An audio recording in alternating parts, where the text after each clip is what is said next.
mematuhi aturan protokol kesehatan, tentunya kita harus menggunakan masker sebelum berbicara. Nah, ini sudah saya buka maskernya untuk lebih enak tentunya kita berbincang. Tahun ini merupakan tahun ke-75 peringatan ulang tahun kemerdekaan Republik Indonesia. Walaupun sedikit berbeda dengan tahun biasanya karena tahun ini kita merayakannya di tengah kondisi pandemi COVID-19. Tapi bukan berarti ini tidak bisa meriah, tentu saja bisa. Karena kita sudah memasuki era digital yang pastinya seluruh lapisan masyarakat sudah bisa turut merasakan kemeriahan ini secara virtual. Nah, tapi tetap juga harus mematuhi aturan protokol kesehatan. Kominfo di sini juga punya peran yang sangat besar dan andilnya juga luar biasa untuk memperingati Hari Ulang Tahun Kemerdekaan Republik Indonesia. Nah, seperti apa tentunya persiapan dari Kominfo sendiri? Kita sudah hadir di Indonesia Bicara malam hari ini Menteri Komunikasi dan Informatika Bapak Joni G. Plate bersama saya. Selamat malam Pak Joni.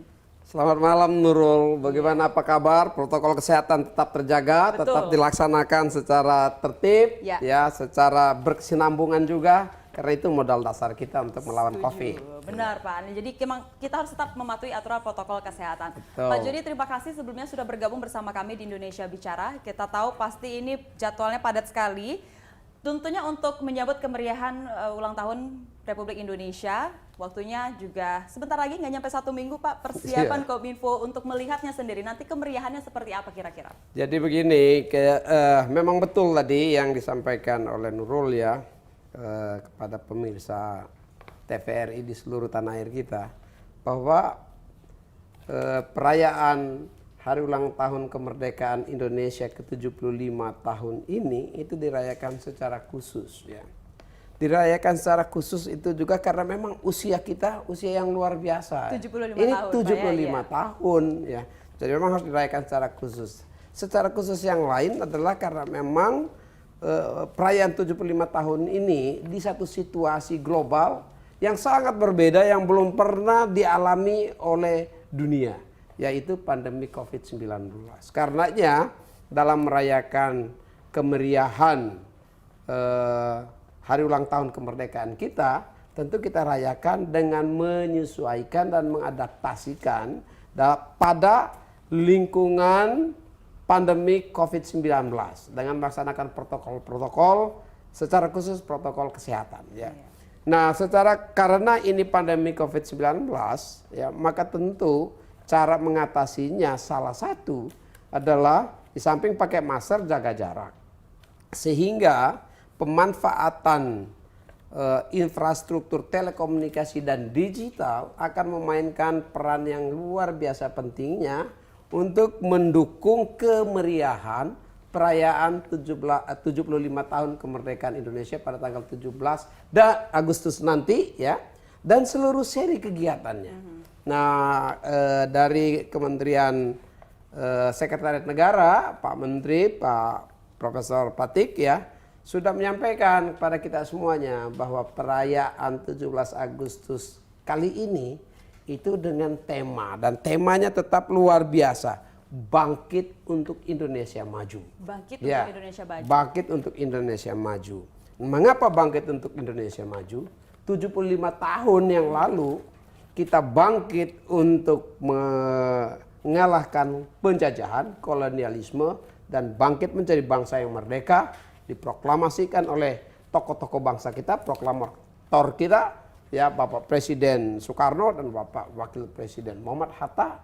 Dan kali ini kita bangkit dalam satu kegotong royongan yang sama, dengan semangat yang sama untuk melawan dan memutus rantai COVID-19 di Indonesia. Luar biasa. Nah, ini juga yang menjadi pertanyaan kita Pak. Ini kondisinya berbeda, kondisinya spesial seperti itu. Mungkin ada penanganan khusus dari Kominfo sendiri atau ada persiapan khusus untuk menghadapi atau kita turut merayakan kemerdekaan ini?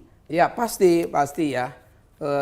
Karena perayaan ini pasti nanti untuk tetap menjaga kemeriahan di satu sisi, di sisi yang lain partisipasi publiknya juga tetap harus ada. Perayaan bukan perayaan pemerintah semata, ya, tapi ini perayaan seluruh masyarakat dan bangsa Indonesia. Jadi partisipasi masyarakat dan bangsa Indonesia harus ada di dalamnya. Dan disitulah pentingnya kehadiran infrastruktur telekomunikasi yang memadai, ketersediaan jaringan, baik itu jaringan backbone, jaringan middle mile dan last mile telekomunikasi, agar perayaan itu bisa dinikmati dan dilaksanakan oleh masyarakat. Sudah siap nggak, Pak, semuanya? Kominfo pasti ya.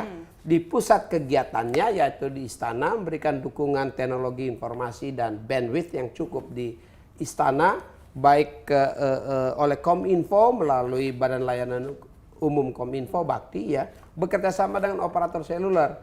Karena apa? Karena kegiatan kali ini membutuhkan bandwidth yang besar ya, dan infrastruktur juga yang tersedia dengan baik, karena yang akan ikut kegiatannya jumlahnya juga besar sekali. Nah, terutama juga untuk masyarakat lainnya yang di luar Pulau Jawa, mungkin yang menengah ke bawah seperti itu, Pak, untuk bisa mereka turut merasakan kemeriahan ini, jaringannya sudah aman nggak nih, Pak? Aman, yang sudah tersedia infrastrukturnya, Kominfo pasti menjaga ketersediaan kecepatan transfer data, ya, yaitu menjaga bandwidth yang cukup dan kecepatan yang memadai.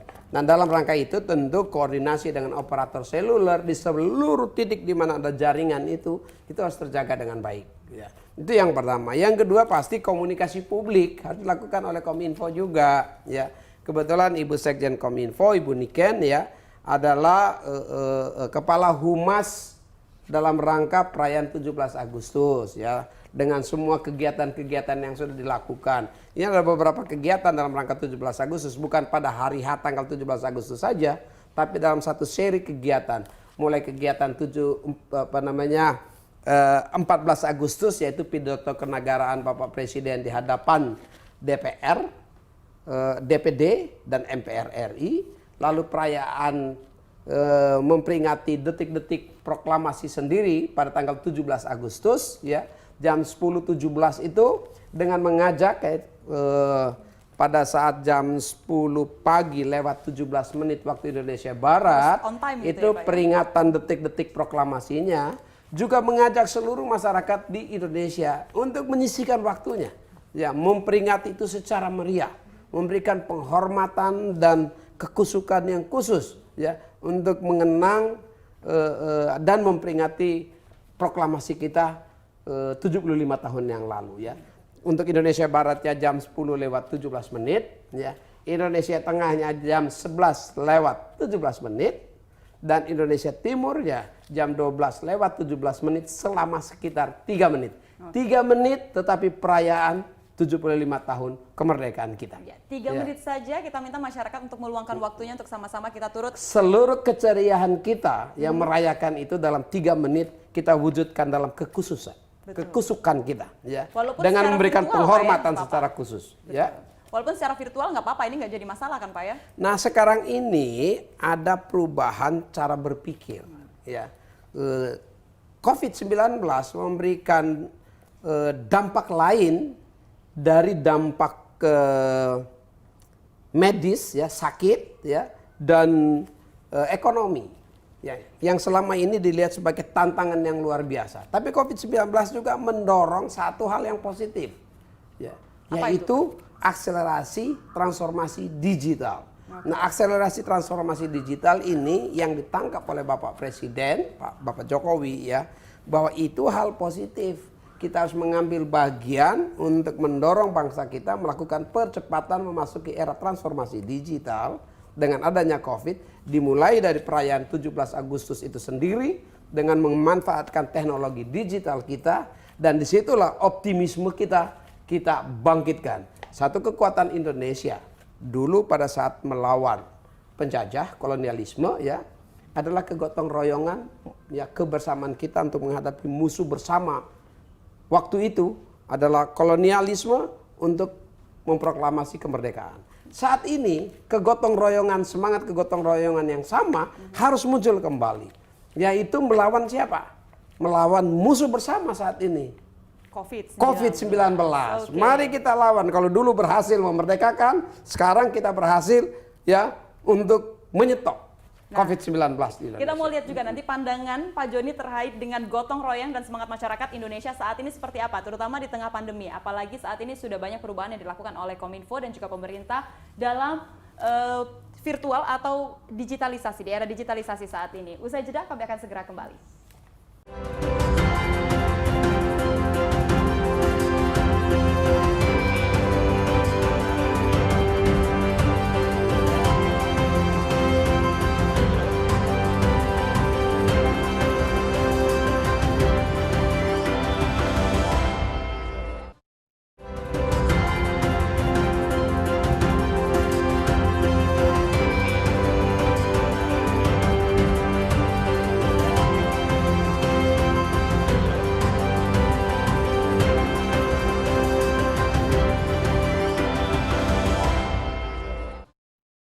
kembali di Indonesia Bicara. Kita berbicara saat ini terkait dengan gotong royong. Gotong royong seperti apa sih Pak yang diharapkan dari Kominfo untuk masyarakat? Terus melihatnya sekarang masyarakat ini seperti apa? Masih adakah semangat gotong royongnya walaupun di tengah pandemi COVID-19? Gotong royong itu kekuatan Indonesia. Ya. Indonesia ini kan bangsa yang plural. Ya. Bangsa dengan beraneka ragam latar belakangnya. Yang secara politik dikenal dengan suku, ras, agama, golongan, itu bermacam-macam. Tetapi justru di dalam keberagaman dan kemajemukan itu, bangsa ini dikaruniai satu kekuatan, yaitu semangat bersama-sama, kegotong royongan. Dan kegotong royongan itu selalu muncul pada saat tantangan bersama dihadapi. Nah saat ini COVID-19 seperti tadi saya sampaikan ya, adalah musuh dan tantangan bersama kita. Kegotong royongan kita harus bangun itu. Salah satu ukuran bagaimana kegotong royongan itu luar biasa masih ada di Indonesia adalah apa ya? Dari sisi ekonomi misalnya. Dari sisi ekonomi, Indonesia ini selama sekian tahun mengalami pertumbuhan makroekonomi GDP-nya positif di sekitar 5% sampai 8% selama beberapa dekade ini. Ya.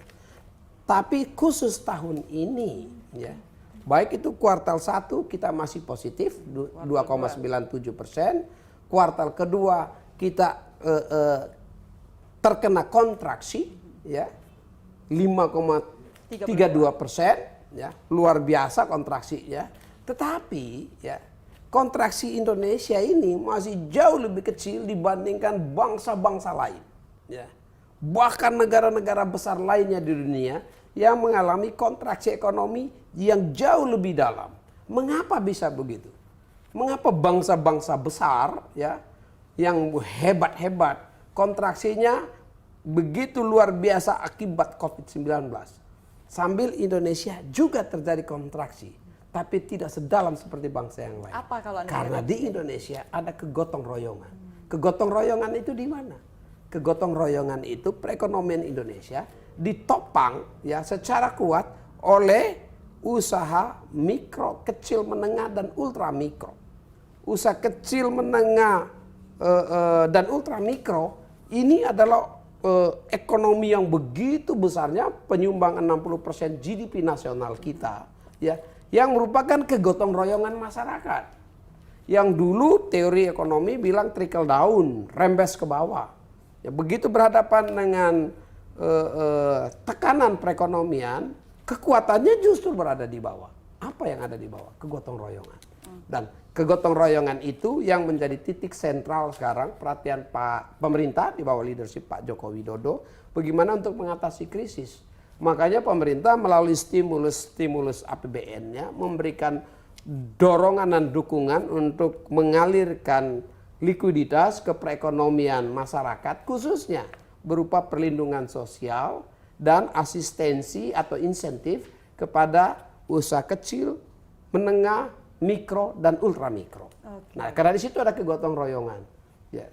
Kegotong royongan yang lain yang harus kita lihat dan kita tumbuhkan adalah bagaimana kita secara bersama-sama mengatasi COVID.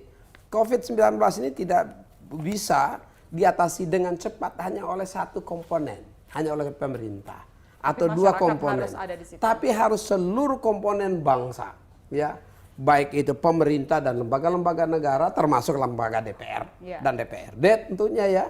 Ada lembaga-lembaga akademik dan para saintis kita ya, lembaga-lembaga masyarakat ya, tokoh-tokoh masyarakat, tokoh-tokoh adat, tokoh-tokoh agama, komunitas, lembaga-lembaga yang terkait dengan dunia usaha, usahawan-usahawan kita, bisnismen kita dan seluruh ekosistem di dunia usaha, dan media seperti TVRI sebagai LPP dan LPS serta lembaga-lembaga media yang justru menjadi pilar ya komunikasi untuk mentransmisikan komunikasi antara pemerintah dengan masyarakat. Jadi 5 spiral besar bangsa ini itulah kekuatan kita, dan untuk menggerakkannya bersama-sama gotong royonglah menjadi jawabannya dan prasyarat yang utama, dan kekuatan itu ada di kita. Sebagai contoh yang sederhana ya, pada saat secara bersama-sama kita lakukan menggunakan masker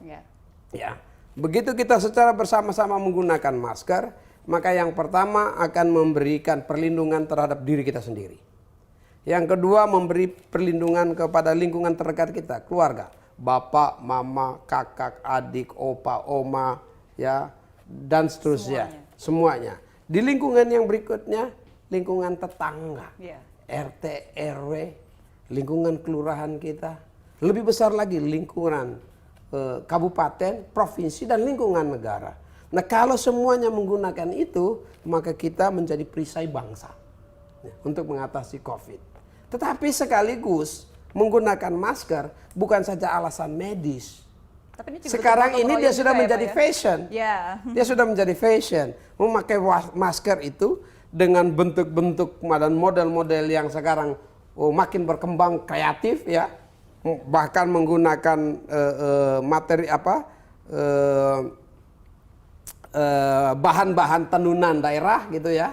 Nah sekarang karena dia sudah menjadi fashion, menggunakan masker itu wow. Menggunakan masker bukan itu keren. Jadinya, Pak, dia sudah menjadi satu lifestyle. Menjaga jarak pun demikian.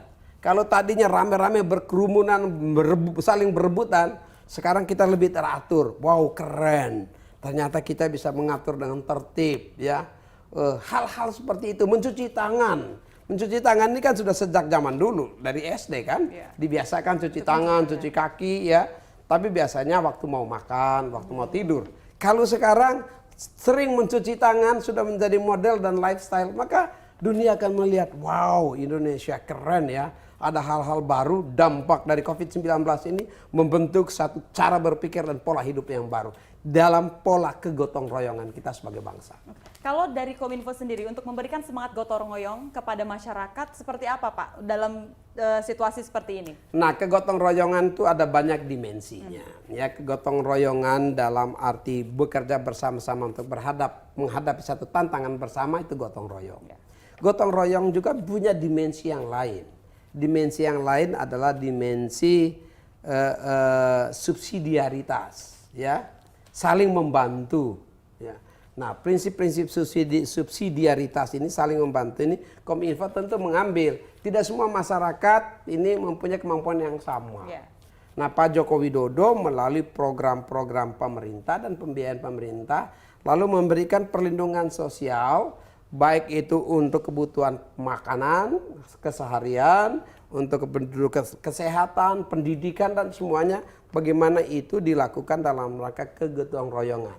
Nah, pemerintah mengambil inisiatif untuk menjadi role modelnya, tetapi masyarakat mengambil tindak lanjutnya di dalam kekerabatan sosial. Kominfo juga demikian. Ya, seperti contoh kami tadi malam berbicara, ya, kemarin ya, itu berbicara bersama beberapa menteri, ada Ibu Menteri Keuangan, Pak Menteri BUMN, Pak Menteri Pendidikan Kebudayaan, Pak Menteri Bappenas misal, mendiskusikan terhadap anak-anak kita, anak siswa-siswa dan mahasiswa kita, apa yang saat ini mereka butuhkan. Salah satu yang mereka butuhkan sekali saat ini adalah alat komunikasi dan ketersediaan paket data. Ya. Nah, menjadi keluhan banyak. Itu menjadi keluhan semuanya. Mari kita cari jalan keluarnya. Bagaimana menyediakan paket data dari insentif pemerintah. Apa Pak jalan keluarnya? Nah, jalan keluarnya harus tersedia dana APBN untuk memberikan paket data internet, ya,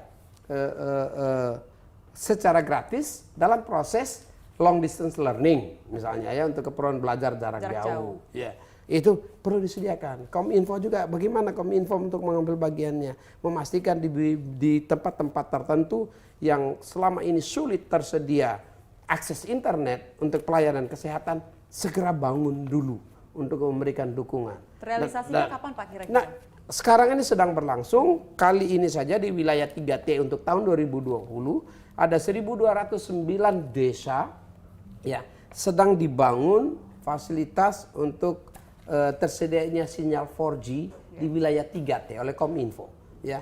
Ada dan nanti tahun depan, ya, 4.000 lebih desa, tahun 2022 3.500 desa, atau sampai dengan tahun 2022 akhir Kominfo akan mendorong akselerasi pembangunan infrastruktur telekomunikasi agar ya tersedianya sinyal secara merata di seluruh Indonesia. Disparitas internetifikasi itu semakin kecil atau tersedia bagi masyarakat. Karena kalau kita lihat sekarang kan sangat jauh sekali disparitasnya. Kalau sekarang kan nyata disparitasnya seperti itu, terlalu jauh. Sambil di saat yang sama kami mengajak operator seluler untuk juga ya memastikan menyelesaikan pembangunan infrastruktur TIK-nya, ya broadband-nya di wilayah komersial non 3T, ya, yang non 3T. Ya, itu masih 3.435 kira-kira ya desa yang harus diselesaikan, dan saya berterima kasih kepada perusahaan seluler yang mempunyai komitmen yang sama. Sehingga kalau kita bekerja secara bergotong royong juga ya, pemerintah dan ekosistemnya Opsel membangun 12.548 desa yang belum ada sinyal saat ini dan diselesaikan tahun 2022, maka pada tahun 2022 seluruh desa di Indonesia, seluruh pelayanan publik di Indonesia sudah tersedia 4G. Nah, itulah dampak positif dari COVID-19 di mana kita semua dirangsang untuk fokus menyelesaikan infrastruktur TIK kita agar transformasi digital itu bisa kita lakukan dengan baik menghantar Indonesia memasuki era digital. Jadi Indonesia lebih maju lagi seperti Lebih itu. maju Itu yang kita lagi. harapkan juga. Baik, dari pemerintah juga mengharapkan itu, Pak. Tapi sudah siap nggak kalau kita lihat masyarakat kita untuk menghadapi era digital seperti ini? Nah, kalau masyarakat di samping infrastruktur dari sisi pemerintah ya membangun infrastruktur, dari sisi pemerintah dan politik menyiapkan payung hukum, legislasi primernya, banyak aturan undang-undang harus kita selesaikan termasuk undang-undang perlindungan data pribadi. Masuk ke transform di era digital, data pribadi menjadi penting, harus ada undang-undang ya yang melindungi ya datanya masyarakat ya. Lalu pemerintah juga bersama ekosistemnya bagaimana membangun kebutuhan talenta digitalnya. Nggak mungkin kita masuk era digital tapi tidak punya orang yang ahli di bidang digital. Harus kita menyiapkan dalam 15 tahun ke depan kita membutuhkan paling kurang 59 juta orang ahli di bidang digital atau disebut dengan digital talent, setiap tahun 600.000 ya. Itu dari sisi pemerintah. Nah, dari sisi masyarakat. Seperti apa? Nah, dari sisi masyarakat ya, yang prasyarat paling utama adalah kecerdasan menggunakan ruang digital. Jadi yang pertama kita dari bermigrasi ya dari ruang fisik ke ruang digital, UMKM, ultramikro, dunia usaha yang selama ini fisik, pasar-pasar fisik dengan tersedianya ruang digital masuk ke pasar digital, ya marketplace online, kita bermigrasi ke sana. Nah, aktivitas keseharian kita termasuk perayaan 17 Agustus yang dulu aubade dan perayaan rame-rame di istana atau di kantor-kantor pemerintah, di sekolah-sekolah secara fisik, sekarang kita lakukan secara virtual. Nah, pada saat kita memanfaatkan menggunakan ruang digital ada prasyarat penting di situ. Apa itu, Pak? Prasyarat yang paling penting adalah kecerdasan kita memanfaatkan ruang digital agar ruang digital itu digunakan dengan baik dan bermanfaat bagi masyarakat. Jangan sampai ya kekilafan kita menggunakan ruang digital dengan mengisi ruang digital dengan isu-isu yang tidak bermanfaat, hoax, disinformasi, hate speech, ya bertengkar, ribut. Lalu energi besar bangsa kita hanya untuk menyelesaikan masalah yang tidak bermanfaat untuk kita. Nah, masyarakat di sini dituntut. Dan saya yakin masyarakat mampu itu. Melalui kerjasama yang baik, kita isi ruang digital kita dengan say no to hoax. Say no to hoax. Say no to jangan memproduksi hoax, jangan menyebarkan hoax. Periksa dulu, teliti dulu sebelum diteruskan informasinya. Kalau kita lakukan itu, maka ruang digital kita menjadi bermanfaat untuk masyarakat dan bangsa kita. Pak Menteri, kita optimis nih untuk masyarakat semuanya pasti bisa memasuki era digital. Masyarakat juga harusnya optimis ya. Tapi Indonesia Kembali nanti kita masih juga akan berbincang bagaimana optimis dari masyarakat ini. Apakah memang sudah siap ataukah seperti apa, nanti kita akan berbicara lagi. Tetap Indonesia Bicara. Sesaat lagi kami kembali.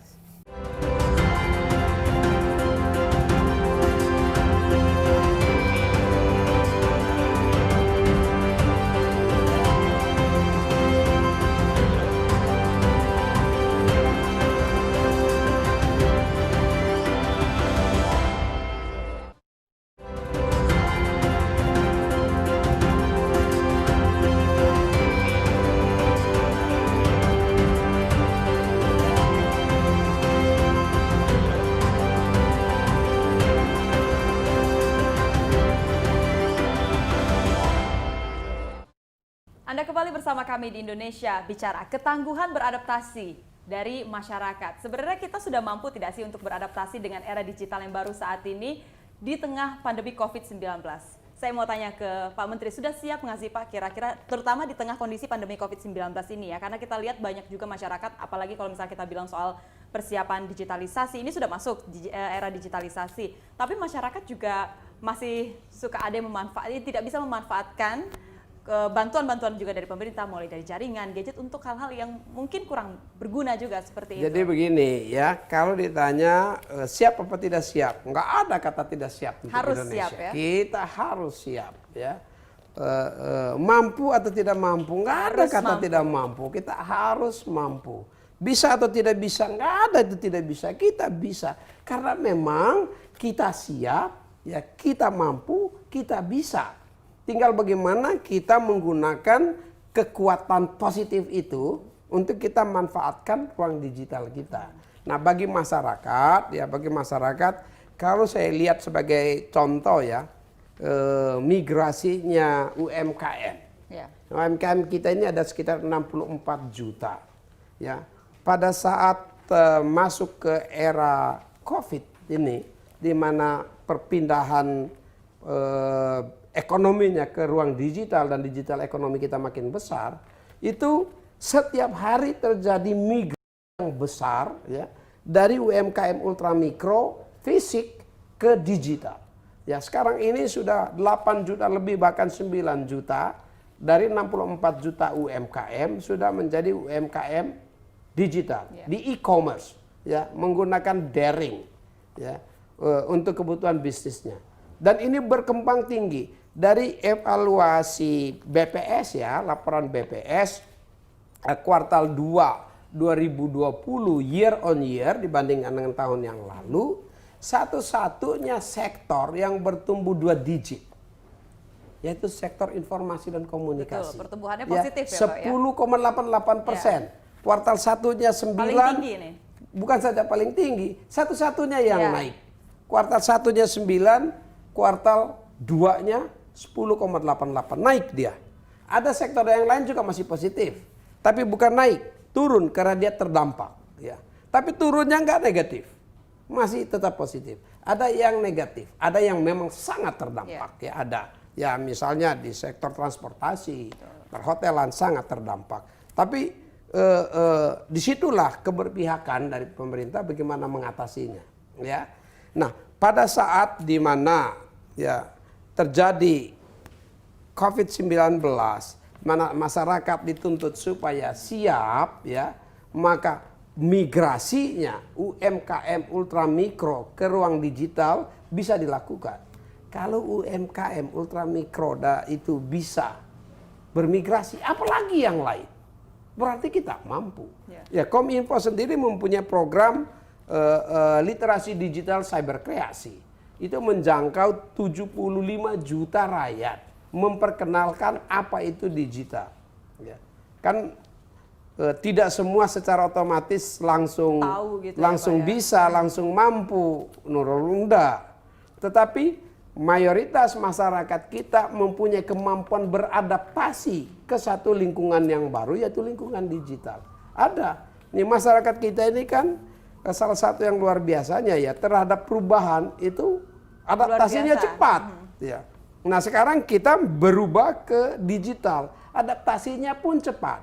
Nah bagaimana kecepatan adaptasi masyarakat ini tidak disalahgunakan baik secara sadar, apalagi secara tidak sadar oleh masyarakat. Nah, pemantauannya seperti apa Pak? Ya, kami memantau dari Kominfo ada. Ya untuk ruang digitalnya kami memantau apa yang terjadi di ruang digital. Ada cyber drone di Kominfo ya. Alat untuk mengikuti, mengamati perkembangan pemanfaatan ruang digital. Nah di sini saya juga minta kepada masyarakat, Kominfo hadir ya untuk melakukan pemblokiran misalnya. Itu untuk kepentingan masyarakat. Karena apa yang diblokir? Yang diblokir adalah hal-hal yang melanggar undang-undang ya, percakapan atau informasi yang mengadu domba masyarakat, yang menciptakan disharmoni kehidupan masyarakat, itu diblokir oleh Kominfo. Jadi kalau Kominfo memblokir itu memang tidak mengenakan bagi orang yang ingin mengadu domba. Jadi jangan marah-marah gitu ya Pak. Tidak enak mereka. Ini kok Kominfo, kita kan mau adu Blokir domba aja masyarakat, gini. dia blokir. Iya, karena memang Kominfo harus memblokir yang mau adu domba masyarakat supaya masyarakat hidup rukun. Betul. Ya. Oh ini Kominfo enak aja blokir begini. Iya, Kominfo blokir untuk hal yang tidak bermanfaat. Supaya apa? Ruang digital diisi oleh hal yang bermanfaat, yang positif, termasuk ekonomi digital untuk masyarakat. Dan ekonomi digital Indonesia salah satu ekonomi digital yang berkembang sangat pesat di dunia. Dan itu harus kita jaga. Fasilitas ataupun persiapan yang diperlukan oleh masyarakat seperti apa Pak untuk memasuki era digital dari masyarakat itu sendiri? Yang tadi pertama pasti ya masyarakat perlu mengikuti ya dan memilah memisah mana hal yang benar, yang kurang benar ya melalui check and recheck ya. Lalu kalaupun benar mengukurnya baik atau tidak baik ya melalui konsultasi ya. Lalu setelah benar baik bermanfaat atau tidak bermanfaat. Jadi kita punya filter itu yang pertama dari sisi masyarakat ya. Tetapi tantangan yang bagi masyarakat juga pasti tidak semua masyarakat mempunyai kemampuan dan daya yang sama. Ini berbeda-beda ya. Karenanya pemerintah sebagai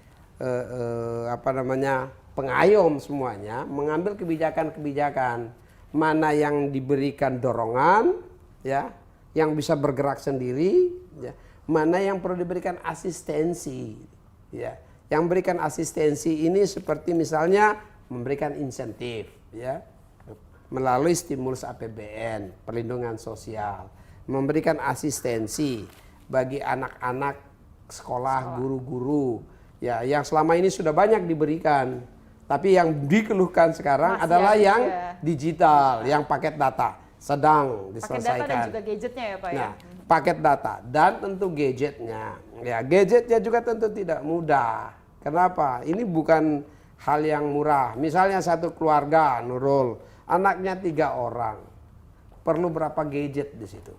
Bapak perlu gadget, mama perlu gadget. 3 anak perlu gadget, sudah 5 gadget di situ. Ya. Kalau hanya ada 1 gadget, yang pakai 1 orang yang mana?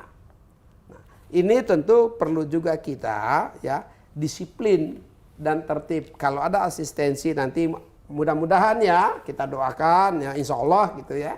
Kita kerja baik bersama-sama sehingga ada asistensi yang bisa diberikan, insentif yang bisa diberikan, digunakan juga dengan cerdas. Tapi ada pemantauan nggak Pak kalau misal sudah diberikan seperti itu kepada masyarakat? Secara elektronik ada pemantauan.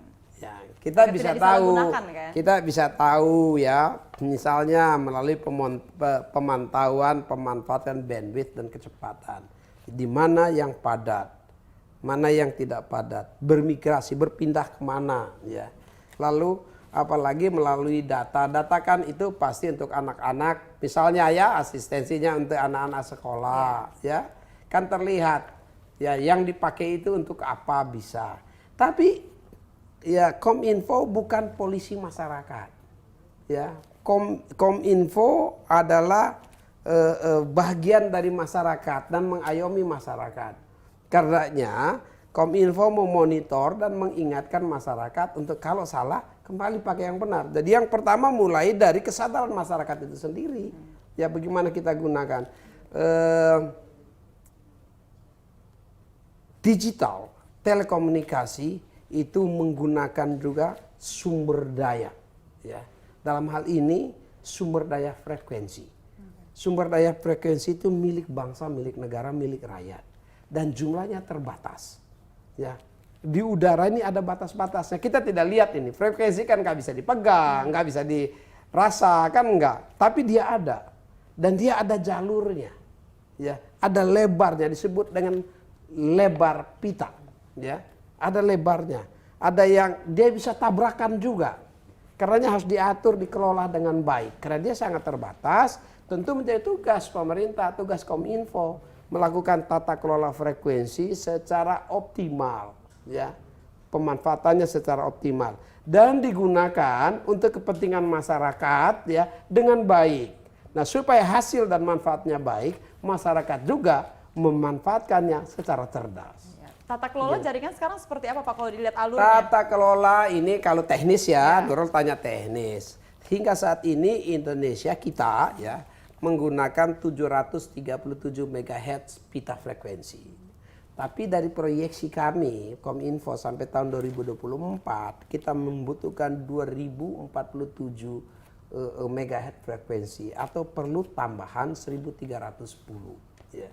Saya sebagai Menteri Kominfo saat ini bersama pejabat dan orang-orang yang ahli, tenaga-tenaga yang ahli di Kominfo melakukan namanya farming dan refarming, menata spektrumnya dengan baik di semua layer yang bawah, tengah, atas disebut dengan lower band, coverage band dan high band, super high band, ada itu diatur ya, dan mempersiapkan Indonesia masuk ke pelaksanaan dan penerapan 5G.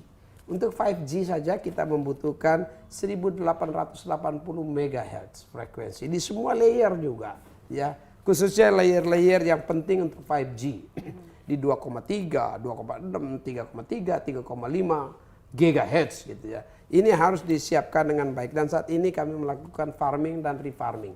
Kemarin ya, ini sebagai contoh, kemarin saya membaca berita pemerintah atau Angkatan Bersenjata Amerika Serikat yang selama ini untuk kepentingan pertahanan dan keamanan negaranya mereka menggunakan frekuensi di 3000-an ya, di 3000 atau di 3 GHz, 3000 MHz ya. Itu yang selama ini dipakai oleh Kementerian Pertahanan untuk keperluan pertahanan Amerika Serikat. Itu untuk masyarakat mereka kembalikan. Silakan gunakan ini untuk kepentingan masyarakat dan ekonomi masyarakat. Jadi militer menyerahkan kembali. Itu refarming namanya. Ya. Di Indonesia pun hal yang sama. Ya, ada sekarang frekuensi yang sudah digunakan oleh lembaga-lembaga, oleh unit-unit, termasuk oleh dunia usaha gitu, yang kita melakukan refarming, memindahkan, melakukan tata kelola kembali. Dengan harapan ya, COVID ini, begitu COVID nanti sudah bisa kita atasi, sebentar lagi ini, ya kemarin Bapak Presiden di Bandung ya, pergi memeriksa kesiapan vaksin kita yang dari persiapannya, lini masanya, roadmap-nya itu mudah-mudahan di akhir tahun sudah bisa memproduksi secara massal. Sudah bisa didistribusikan ya. Dan didistribusikan lalu dilakukan proses vaksinasi kepada rakyat ya, seluruh rakyat. Itu ratusan juta nanti akan dilakukan. Nah, kita sudah siap ke sana. Itu berarti ya kita sudah di awal ya dari mengakhiri COVID itu sendiri. Kita punya kemampuan untuk itu. Nah, dalam rangka itu berarti COVID sebentar lagi akan selesai. Nah, begitu dia selesai, manfaat transformasi digital kita injak gas nanti. Oke, nah, langsung digaspol harus ya, siap, Pak ya? harus gaspol, harus siap dan jangan sampai kita terbuai ya dengan kekhawatiran kecemasan COVID-19. Tapi Bapak Presiden ya Pak Jokowi mengajak kita ya, marilah tema kita ini bangkit untuk Indonesia maju, hadapi COVID ya, tapi tetap ya dengan penuh semangat dan optimisme. Satu, kita kendalikan masalah COVID dari sisi medis. Di saat yang sama, ya kita bangkitkan ekonomi kita. Oke. Melalui penerapan protokol kesehatan yang ketat. Betul. Dan juga di era digital seperti ini ya Pak Dan ya? di era digital Betul. seperti ini. Nah, seperti apa nanti akselerasinya? Kami akan kembali usai jeda berikut, tetap bersama kami di Indonesia Bicara.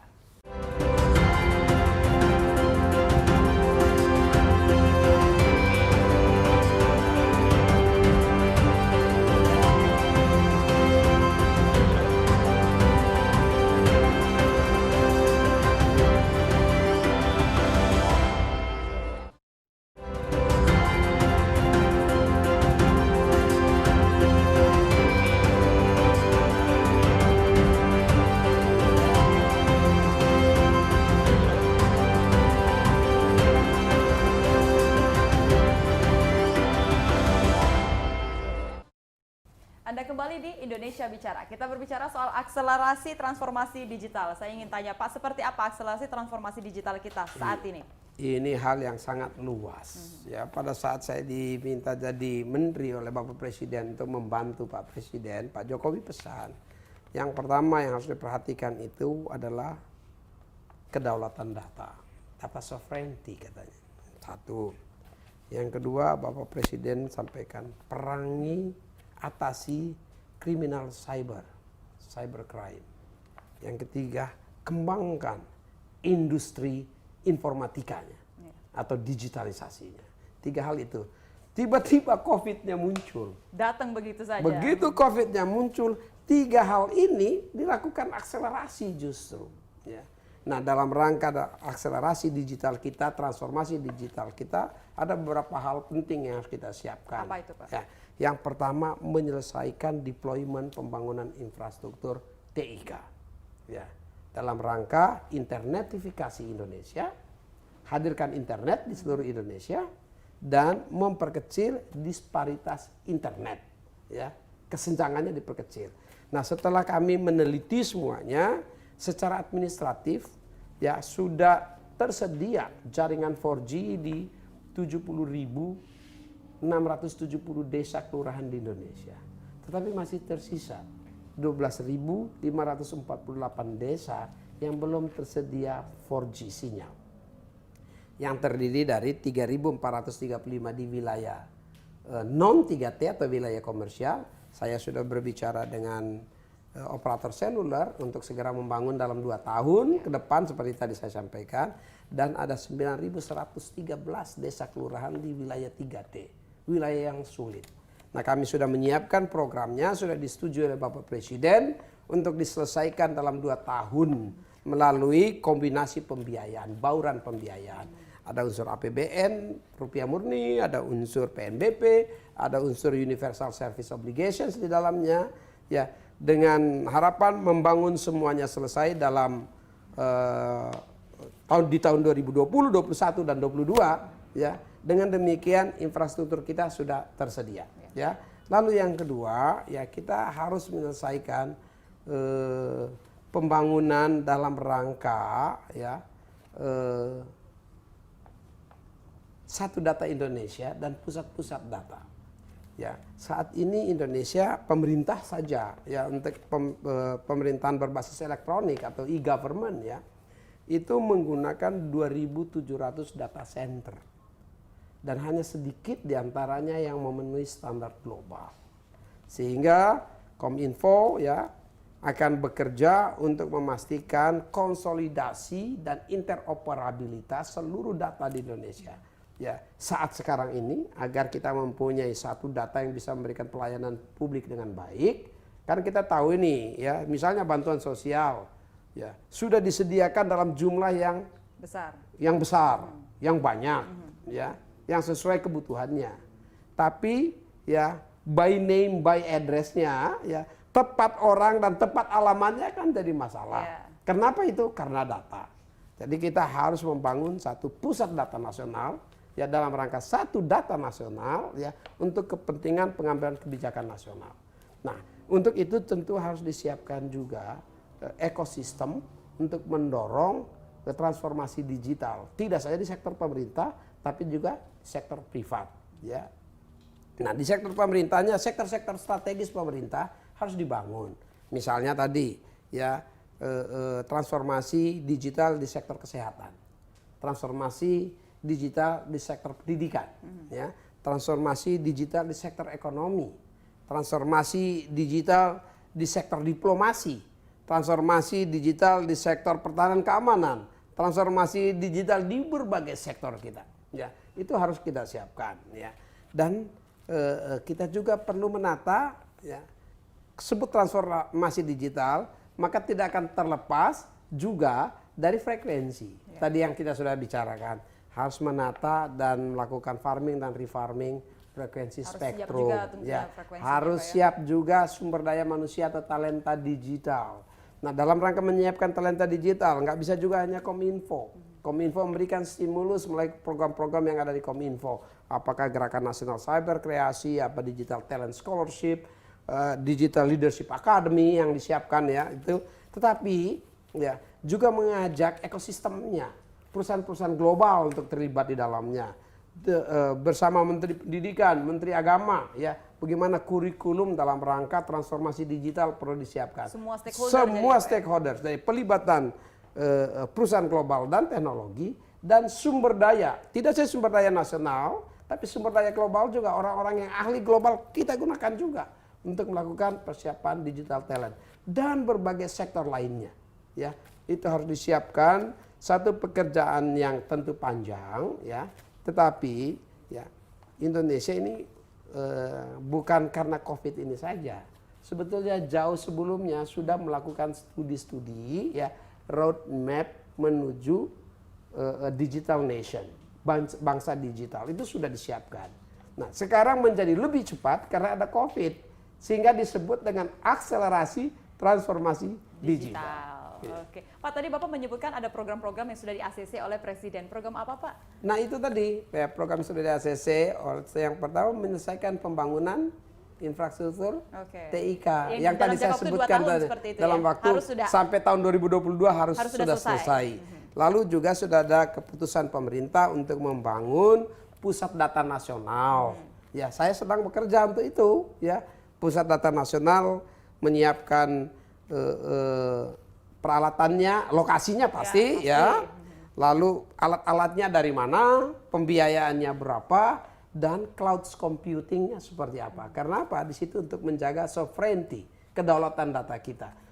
Data sekarang mempunyai nilai, ya, yang mungkin, ya, apa namanya, data itu nilai ekonomis lebih dari emas, ya, saat ini. Karena kita harus jaga dengan baik, termasuk pergerakan data.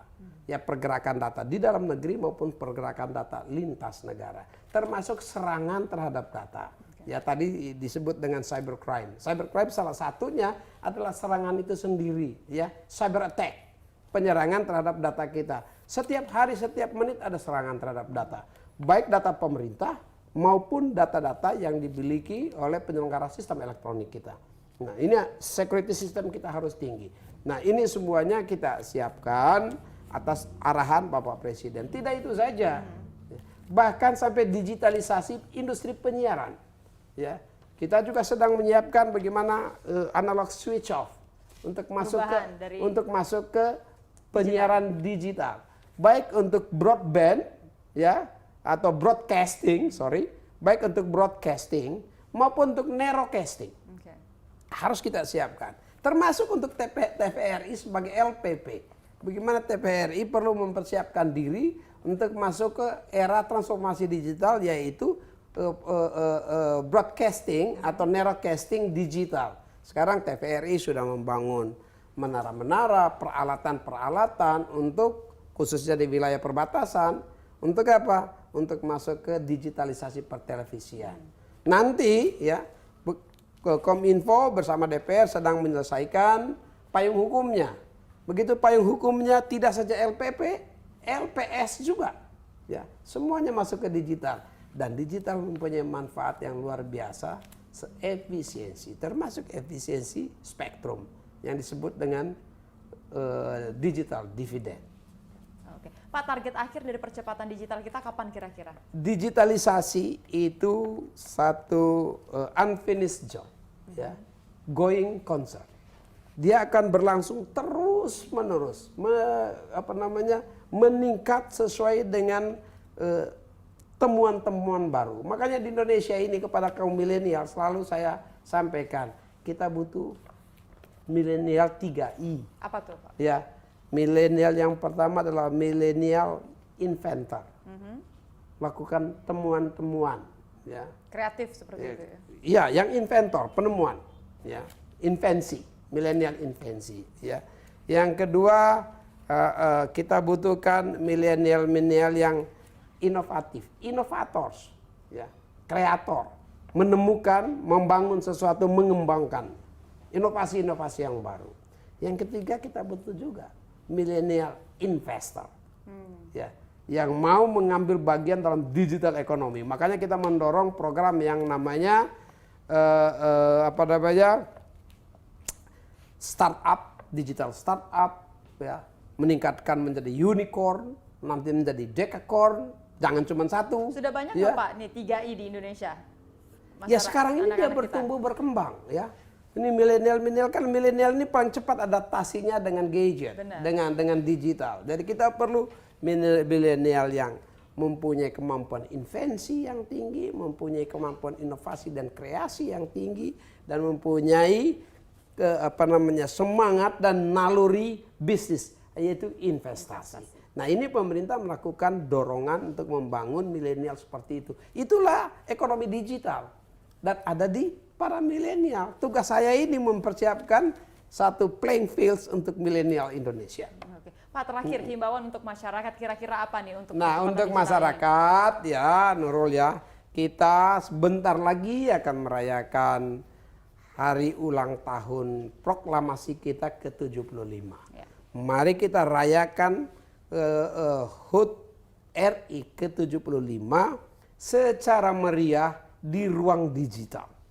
Mari kita rayakan HUT RI kita ya dengan memegang prinsip moto bangkit untuk Indonesia maju, dengan tetap optimis ya melihat Indonesia maju. Dan mari kita kembangkan semangat gotong royongan yang ada ini ya untuk kemajuan bangsa dan negara kita. Bangkit untuk Indonesia maju. Kita harapkan masyarakat kita bisa beradaptasi dengan baik di era digital seperti ini ya Oh Pak. iya. Apalagi Nah, iya Kominfo memberikan support ini yang satu besar. juga sebelum kita akhiri Nurul ya. Nah, untuk menghadapi ini semuanya jangan lupa. Apa tuh? Ya, jangan lupa gunakan masker, Jaga jarak. jaga jarak, cuci tangan, hindari kerumunan yang tidak perlu ya. Dan itu wow, keren. Jadilah satu lifestyle baru, merubah cara berpikir lama kita, masuk ke era baru kita, era digital, era di mana menghadapi COVID-19 ya dengan cara-cara yang keren. Luar biasa. Ini Pak Menteri kita juga positif dan juga memberikan energi yang luar biasa untuk kita semua. Jadi masyarakatnya juga tidak boleh pesimis seperti itu ya Pak. Oh, Harus punya semangat yang luar optimis. biasa yang gak kalah sama Pak Menteri. Terima kasih Pak Menteri sudah hadir bersama kita di Indonesia Bicara malam hari ini. Atas Makasih. waktunya. Dan pemirsa demikian perjumpaan kita di Indonesia Bicara. Saya Nurul Jamilah. Terima kasih. Sampai jumpa.